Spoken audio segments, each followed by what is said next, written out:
magandang hapon at ngayon ay tayo naghahanda sa mga gamit natin sa pag-akyat sa Mount Tukpao. Bukas yan madaling araw, so mga 3 hours na akyatan siguro more or less. So ito yung mga simple gear natin na gagamitin sa Mount Tukpao. Meron tayong ilang mga essential tulad ng tarp, hammock, at yung sandals natin, at yung iba pang mga gamit natin, flashlight, emergency tape, syempre tubig, kailangan natin yan. Meron tayong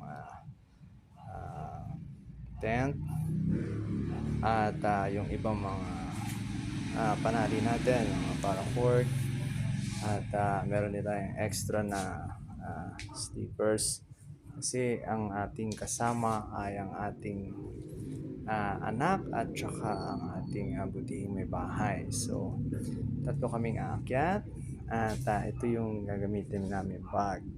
So kay Jacob at sa aking may bahay, ito yung kanilang dadalhin, yung Kojak 20 liters yan. So ready na yan, dyan na yung mga gamit nila. At yung ibang gamit naman ay dito ko ilalagay sa Terra 40 liters na bag. Diyan naman natin ilalagay itong mga ito, ay lahat ay ilulusot natin dito sa Terra 40. So nagdala rin tayo ng waterproof na jacket, isa sa akin at kay Jacob, at yung isa ay kay Christine, nasa loob na siya. So may gloves din tayo pag sobrang lamig, at saka ngayon kasi December, so malamig doon, at kailangan nakahanda tayo. So ito lang yung mga simple gear natin na dadalhin bukas sa ating pag-akyat sa Mount Tukpao, dyan sa may Botolan.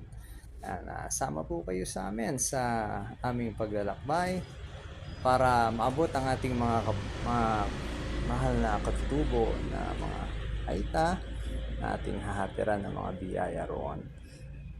Kaya abangan po natin ang mga susunod nating mga kuha ng mga lakad natin sa Mount Tukpao.